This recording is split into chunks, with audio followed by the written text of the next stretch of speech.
सत्संग।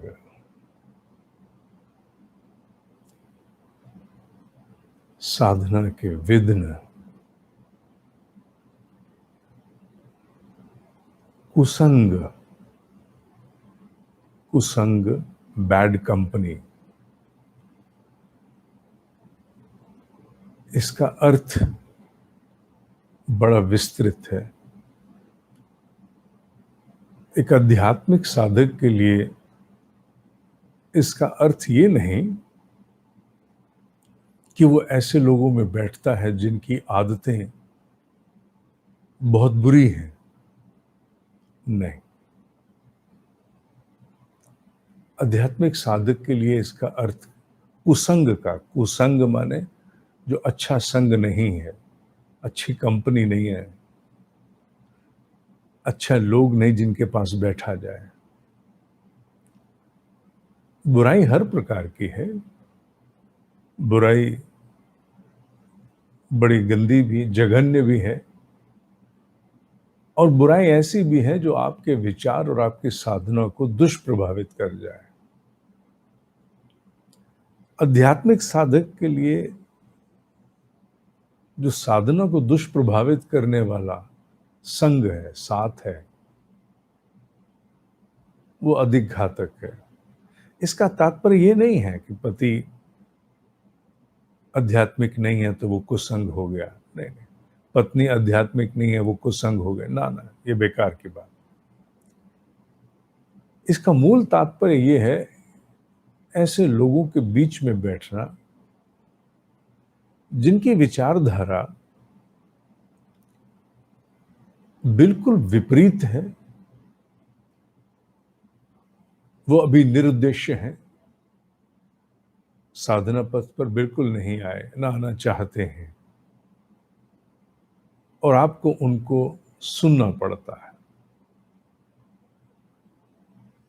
चाहे वो ऑफिस में हो, मित्रता में हो, रिश्तेदारी में हो।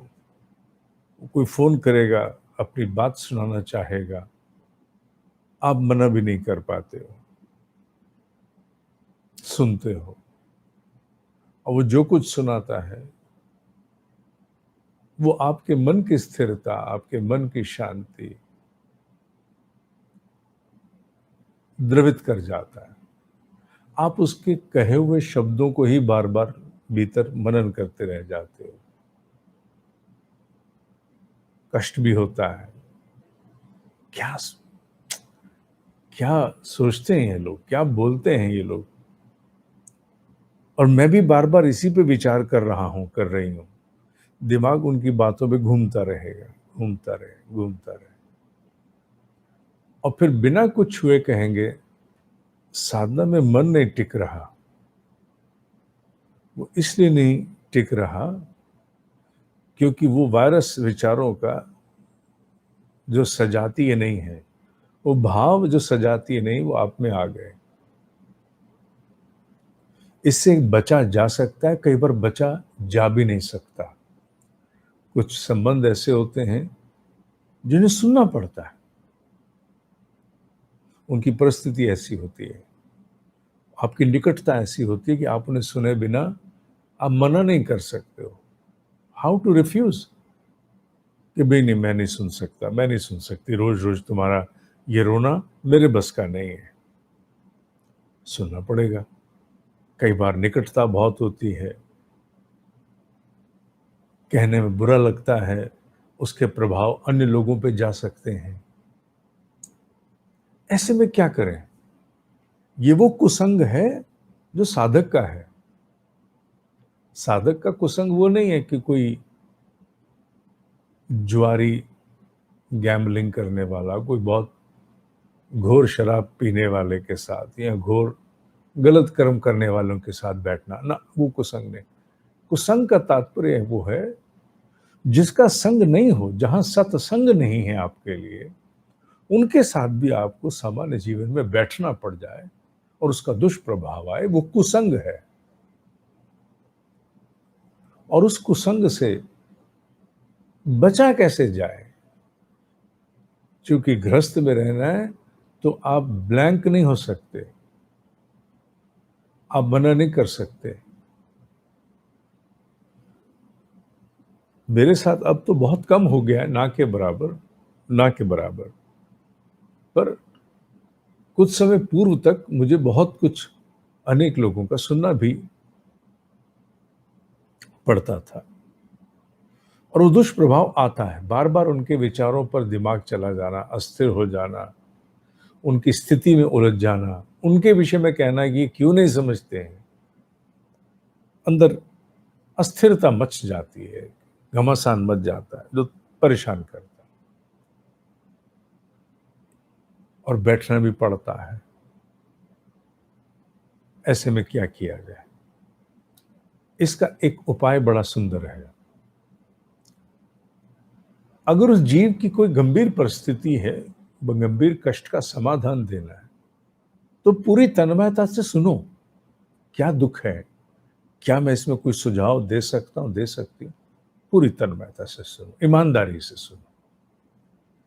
और अगर उसने एक ही लकीर पीटनी है और आपको पता है लकीर पीटनी है और आज फिर लकीर पिटेगी, क्योंकि पता लग जाता है, तो फिर सबसे उत्तम है अपने भीतर उन क्षणों में अजपा जप करना आरंभ करो।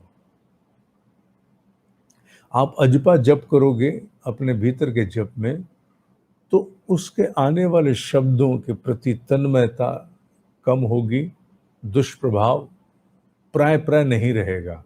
हाँ, कुछ समय के उपरांत वो जीव ये कह सकता है, "तुम मुझे सुन नहीं रहे ना?" आपको वहाँ थोड़ा-सा इतना करना पड़ेगा, "नहीं, सुन भी रहा हूँ।" और फिर आप ये भी कह सकते हो, नहीं कई बार विचार कोई बीच में तुम्हारी बातों में कोई विचार भी आ जाता है। वो धीरे-धीरे इस बात को भाँपेगा, भाँपना शुरू कर देगी कि मेरी बातों में अब इसको रुचि नहीं है। ज़्यादा से ज़्यादा यही कहेगा या कहेगी, अब मेरे बारे में कंसर्न नहीं है, बस इतना अवश्य कहेगा या कहेगी। पर धीरे-धीरे वो भी तुम्हारे सामने अपना अनर्थ का रोना, जिसका कोई सार्थक अर्थ निकलना ही नहीं है। लोग स्वयं बदलना तो चाहते नहीं और अपने आप को बदले बिना दुनिया बदलने के लिए निकलते हैं, तो वो रोएँगे, संभव नहीं। तो वो अनर्थ का रोना, जिसका वो अर्थ नहीं, वो धीरे-धीरे कम होना आरंभ हो जाएगा। इसलिए इस अभ्यास को एक आध्यात्मिक साधक को अपनाना चाहिए। जब भी कभी ऐसा संग हो, अजपा जप आरंभ कर दो। देखते रहो, लगे सुन रहे हो, पर अजपा जप चल रहा है। कोई समस्या विशेष है, तो गंभीरता से सुनो। जो संभव यथासंभव समाधान है, सुझाव स्वरूप दो। बहुत बार लोग सुनेंगे ही नहीं, आप जितना मर्ज़ी समझा लो, उन्होंने नहीं सुनना, उन्होंने नहीं मानना। क्यों? क्योंकि सत्य ये है और इस बात से दुखी मत हो कि वो बदलेंगे कि नहीं बदलेंगे, ये तुम्हारा ठेका नहीं है। तुम दुनिया का ठेका लेकर नहीं पैदा हुए बाबू, तुम दुनिया नहीं बदल सकते हो। तुम प्रयास कर सकते हो, पर इस बात से दुखी नहीं हो सकते कि ये बदलना नहीं चाहते, क्योंकि उसके पीछे का कारण है, तुम्हारे शब्दों की सीमा है, पर उसके भीतर का संस्कार अनेकों जन्मों से बनता है। जो अनेकों जन्मों से बन के आया, उसे तुम्हारे इस वर्तमान के कुछ शब्द समझा पाएँगे? नहीं, नहीं समझा पाएँगे। इसलिए इस बात से दुखी ना हो कि इसने सुननी तो है नहीं, करनी अपने मन की है, समझाने से क्या फ़ायदा? दुखी मत होना, क्योंकि कई बार इस प्रकार के संवाद का दुख साधक की रचनात्मक ऊर्जा को ले जाता है, उसके भीतर उसके अंतःकरण को, जो मुश्किल से ब्रह्म मुहूर्त से थोड़ा-सा स्थिर हुआ, छेड़ जाता है। स्थिर पानी जिसे बहुत मुश्किल से टिका के स्थिर किया, उसमें एक बड़ा-सा पत्थर फेंक के तरंगे पैदा हो जाती हैं। इसलिए अपने आप को भी समझा लो, मेरी सीमा है, मैं उस सीमा से आगे ना समझा सकता और ना ये सामने वाला समझेगा। मैंने जितना कहना कह दिया, बाकी अब काल है, काल माने समय, द टाइम, जो इसे धीरे धीरे अपने प्रकार के भी कुछ पाठ पढ़ाएगा, लेसन। बहुत से लोग कुछ कड़वे लेसन पढ़ना चाहते हैं, आप उसमें क्या कर लोगे? आपने अपनी ओर से जो विवेकपूर्ण तथ्य थे दे दिए। तो कुसंग का तात्पर्य आध्यात्मिक साधक के लिए बिल्कुल भिन्न है। वो संग जो बार बार आके आपको व्यथित कर जाए, आपकी स्थिरता और शांति को त्रस्त कर जाए, वो कुसंग है। ऐसे कुसंग से आप बचना चाह भी सको तो कई बार नहीं बच पाओगे। मैं ये नहीं कह रहा हूं आप इससे बचो, क्योंकि आपके बस में बहुत कुछ नहीं है। वो रिश्ता ऐसा हो सकता है कि जिसमें आप बचने की सोच भी नहीं पाओगे। बुराई, आपको लगेगा अगर मैंने एक दिन कह दिया, देखो भाभी, देखो दीदी, देखो भाई, या जो भी आप मित्र, भाई आज के बाद ये नज़ला मेरे कानों में मत डाला करो, संबंध खराब हो जाएंगे। आसपास और लोग भी कहेंगे, अच्छा तुमने इतना बुरा कह दिया उनको। ठीक है, उस सीमा तक नहीं जाना चाहते तो अपने भीतर के वातावरण को दुष्प्रभावित होने से बचाओ। अपने आप को भी, जैसे मैं वैक्सीनेट शब्द तो नहीं है, पर रोग प्रतिरोधक क्षमता, एंड्योरेंस बढ़ाओ, अजपा जप करो। अपने भीतर उस समय अजपा जप, मन ही मन मंत्र चल रहा है। वो कोई पूछे तो ये क्या कर, अभी क्या कर रहे थे अंदर? कुछ नहीं, वो मंत्र का जाप चलता रहता है, आदत बन गई है, मंत्र चलता रहता है। वो या तो ये कहेगा, अरे मेरी बात तो सुन लो कम से कम ध्यान से, बाद में जप कर लेना। या कहेगा, या कहेगी, अच्छा तुम अच्छे हो, जप कर लेते हो, हमसे तो कुछ भी नहीं हो, एक नया रोना रो लेगा। तो इस कुसंग का दुष्प्रभाव साधक पर बहुत आता है, और वो इसे कुसंग मानता भी नहीं है। क्यों? क्योंकि वो बुरे लोग तो हैं नहीं वैसे, पर वो आकर के उस समय उनका संग साधक के लिए कुसंग हो जाता है।